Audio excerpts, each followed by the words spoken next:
Welcome to a special interview here at the Hub. My name is Roger Griffiths. I'm the publisher of our platform. It's a pleasure to be joined by Jean Simard, the president and CEO of the Canadian Aluminum Association. Jean, we wanted to talk with you during this campaign because your industry really has been at the forefront of taking the brunt of this initial wave of Trump tariffs.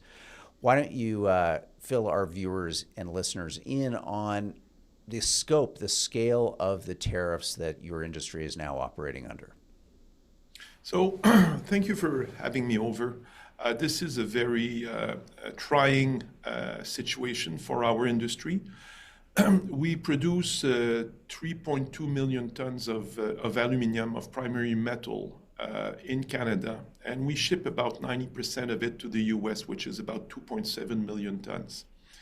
So we are now under a 25% tariff, which means that every week we have to write a check to the US Treasury for the 53,000 tons that cross the border from Canada to the US. So you're talking about something like $25 million of tariffs every week as we push the metal through the border. The metal that is produced by 9,000 Canadians in our smelters, BC and Quebec, and feeds into the US processing, semi-fabricating industry, feeding the jobs of about 120,000 US manufacturing jobs and 700,000 US jobs, direct and indirect. So basically, the US ends up paying 25% more for their metal because Canada is one amongst all the countries that are shipping to the US. So this inflationary situation is starting to cause harm to our small and medium businesses who are buying stuff from the US, reprocessing it, sending back the aluminum to the US, and they're growingly priced out of the market. It's very hard for a business to bid now on a contract to supply products, let's say 1 month down the road, without knowing what will be the tariff decking, the layering of tariffs that they will be under by then. Mm-hmm. So it's a notion of risk management, but in a very untested territory for them. Yeah.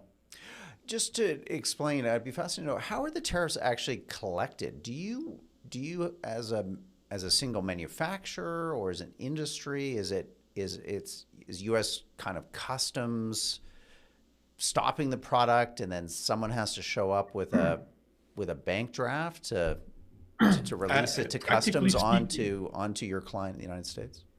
Yeah, practically speaking, from a primary production viewpoint, as the metal crosses the border,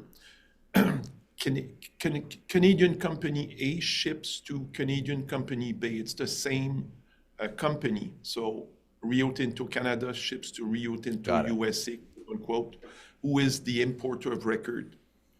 When the metal crosses the border, the broker that represents the company accesses the bank account and transfers the money to the US Treasury, and the metal makes its way down the value chain, and through the contractual arrangements that we have, we get reimbursed. But this means that it takes time and it's a stretch on cash flow. The first impact is the stress on liquidities, on cash flows, because you have to sustain the amount with the US Treasury. Got it. And then when that aluminum crosses back, let's say, into Canada to help finish an auto part or add to some manufacturing processes, is it taxed again when it goes back over the American border? Is this a one-time tax, or can you get caught up? Can aluminum get caught up on multiple crossings? Yeah.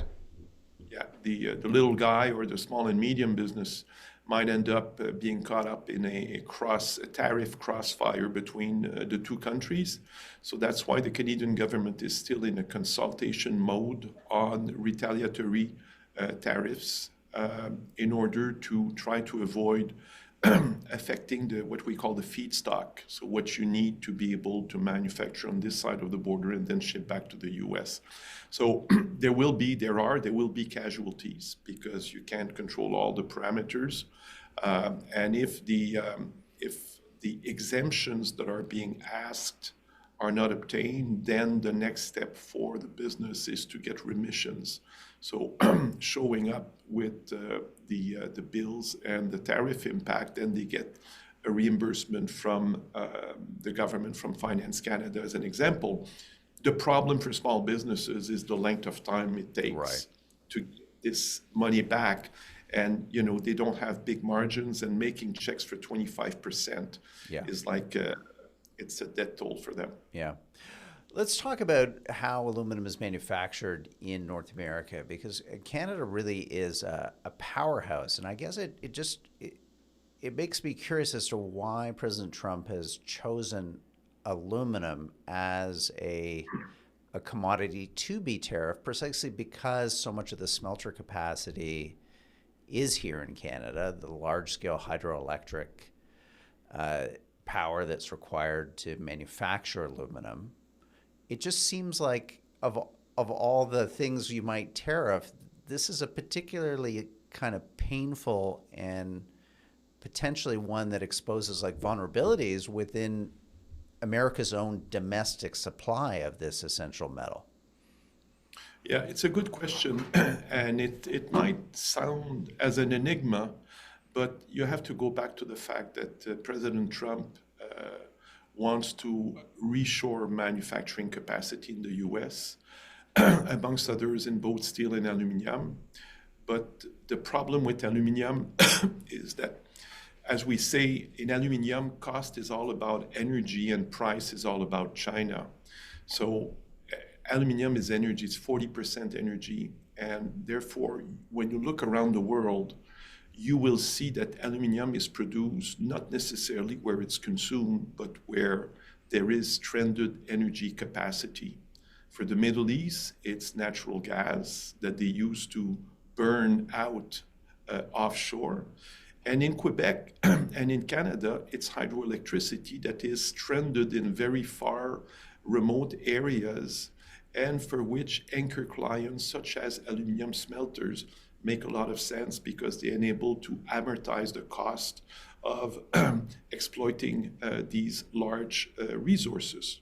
So basically, while we share the goal of President Trump of trying to rebuild aluminum manufacturing capacity, primary capacity in the US, I think it's a lost cause. We think it's a lost cause because they don't have the energy to back those plants in today's world, right, when you have to arbitrage between powering data centers to power artificial intelligence versus producing primary metal. Yeah, that's a great point. Again, this is fascinating, peeling the layers of the onion here. I mean, how is aluminum manufactured? Like, what is it? You made an interesting remark there that aluminum is 40% electricity. What's the other 60%? The rest is the use of alumina that's made out of bauxite, which is a largely distributed minerals across the planet. It's 8% of the Earth's crust, and it's extracted in mostly tropical areas such as Ghana, in Australia, Jamaica, and it's processed into alumina, of which we need 2 tons to make 1 ton of aluminum. So alumina is almost like a commodity. There's shiploads going across the oceans all around the world, and it ends up where you produce primary aluminum, and then it's processed through what we call the electrolysis process, which basically means using huge amounts of energy, either coming from natural gas, from coal, or from hydro, in order to turn this alumina into aluminum. So if you go, let's say, inside the Alouette plant in Sept-Îles, which produces the equivalent of all the plants in the US, but just in a single operation, it's close to 1 kilometer long of pot lines. And the temperature that you have to use to get to aluminum is 800 degrees Celsius Wow. in those pipelines. So it's a very aggressive industrial environment, and it uses tremendous amounts of energy. In fact, in Quebec, we are by far the largest single client for Hydro-Quebec. Fascinating. Back to the United States. As I understand it, they have, what, a couple smelters, but they're very old. They would require either complete rebuilds or refurbishing, and creating a smelter, Jean, if I'm correct, I mean, this is no easy task. This is a multi-year, multi-billion-dollar initiative or effort. So again, I'm just trying to understand what the Americans' thinking is here. They've slapped these tariffs on your industry. Is President Trump's hope that this then stimulates capital in the United States to build new smelters to make up for the loss of the Canadian product? Well, let's look at the numbers from a U.S. perspective.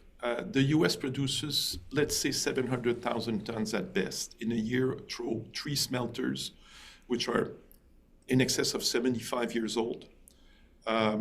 They consume 5 million tons of primary aluminum a year. So they have to import the rest. And where does it come from? In excess of 2/3 of it come from Canada. Then you have the Middle East, and then you have India, and then you have Argentina, Australia, and sometimes Brazil. So basically, Canada is by far the single most important source of primary metal. Our industrial capacity is totally integrated with the U.S. downstream industry. So basically, the thought in the U.S. is that they could at least bring back existing capacity from 50 to 80% of its potential, which means at the end of the day that they would go from 700,000 to 1.3 million tons, which is far off the total amount of aluminum that's consumed.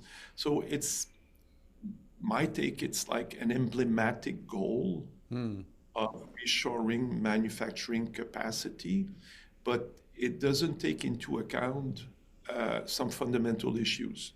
So we talked about energy. Just to give you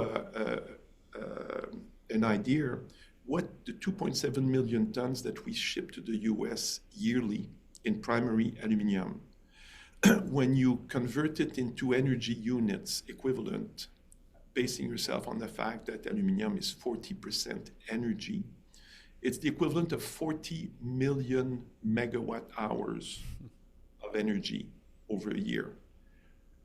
This is the equivalent of 4 to 8 Hoover dams. Wow. In the US. And the cost just to build this capacity in hydroelectricity, 4 Hoover dams would cost $100 billion to build. So when you look at that, and again, when you do the arbitrage in today's world, saying, okay, if I were to invest or commit this amount of energy to an industry, should I allocate it to producing primary metal that I can get from my neighbor in a very responsible and secure fashion? Yeah.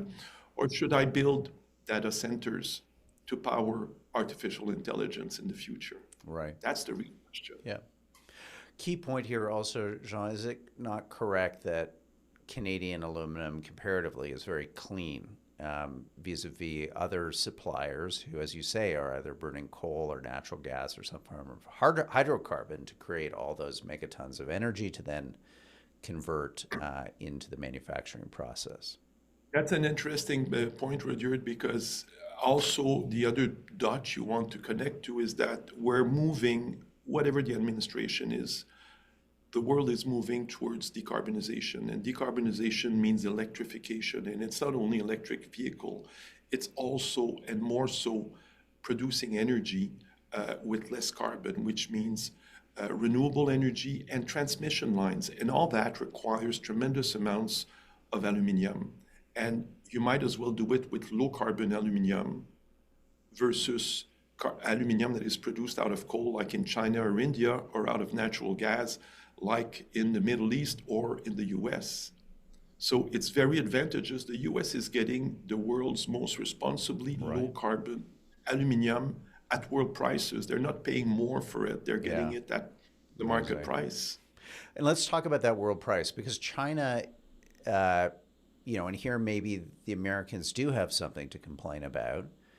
China, it's alleged, dumps a lot of excess supply onto world markets because it's like so many other things. It's overproduced for its own domestic market, and you could say even in a more sinister way, its overproduction is precisely sold internationally at below market prices to drive competitors and industries in other countries out of business. Do you share some concerns about how China has operated within the aluminum space?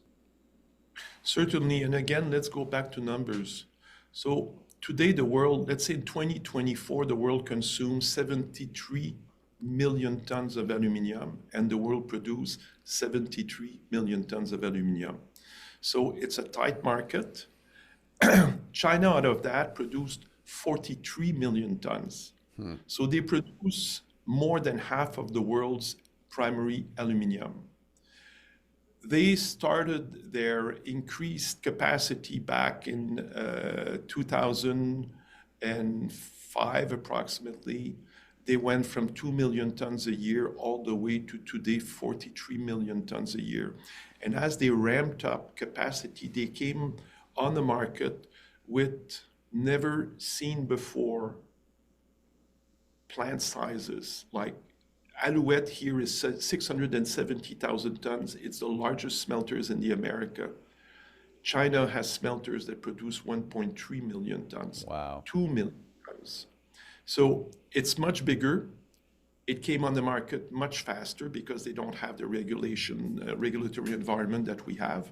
And it's coal-powered, correct? I mean, they're burning. They're 90% coal power. Yeah. 90% coal power. So they represent 53% of the world's aluminum production and 72% of the aluminum production carbon footprint.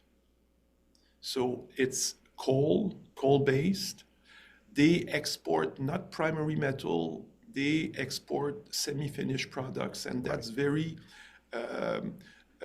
it takes markets away from primary producers because basically they price out their competition, they dump products, they don't respect market rules, and the rest of the world is basically the way to export what they don't consume. Yeah. And they consume a lot. So if they export just 10% of what they produce, it's more than what Canada produces in a year. Right. So it just kills markets. Yeah. And this is what has taken all the US production capacity away. So in those years that I mentioned, since 2005, to 2022, the US went from 22 plants to 3 plants. Wow. All the rest had to pull out. Why? Because in China, you can build a plant at a cost of about $1,500 US per ton of aluminum. In North America, it costs you $8,000 US. Yeah. China can start the plant operating in 2 years. It takes us 6 years. So we're dead on arrival. You can't make the numbers. You can't make the timeline. So this is what China is all about. They've done that in other sectors too, but aluminum is a very well documented sector. Yeah.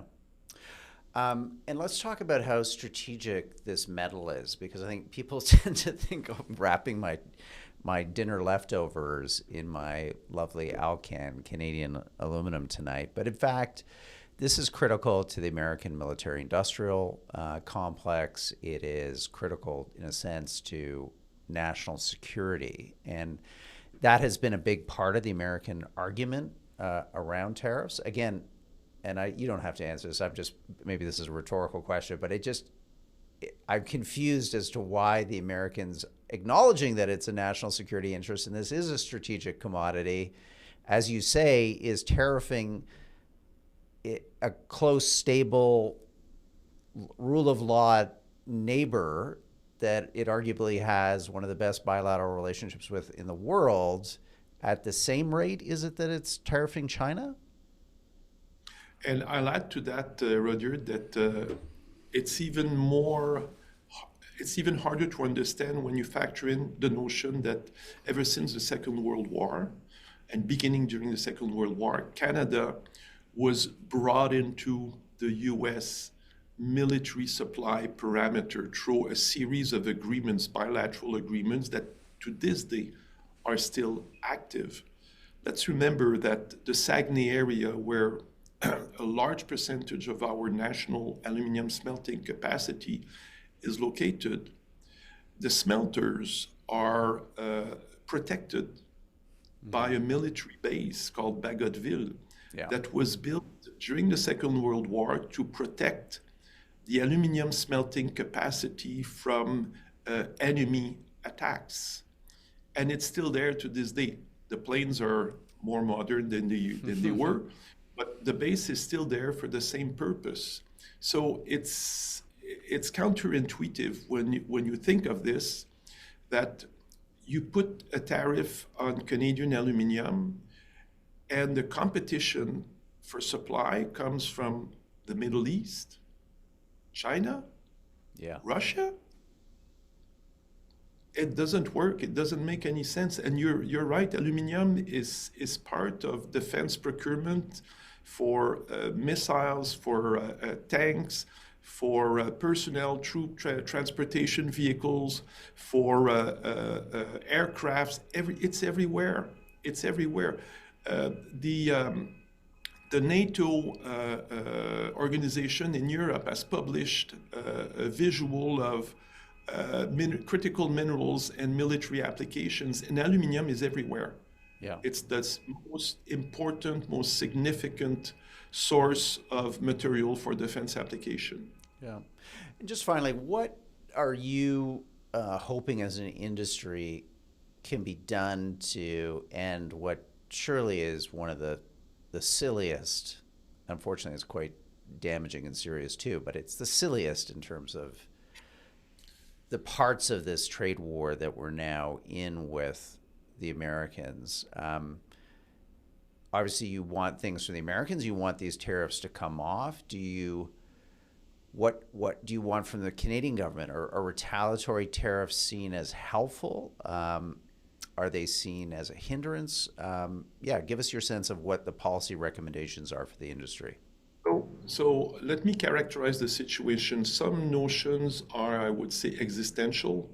Some others are strategic, and some others are tactical. So existential is the relationship with our U.S. client, the other side of the border.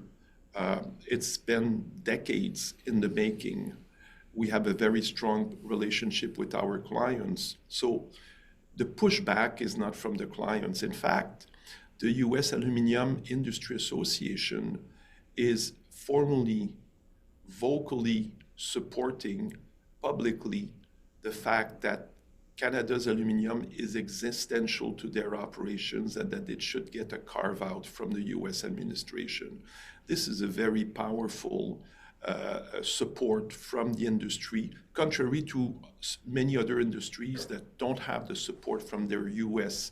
vis-a-vis. So it's not a situation where we are perceived as the problem by the industry on the other side. So this being said, then there's the notion of market play, and that's very important to understand.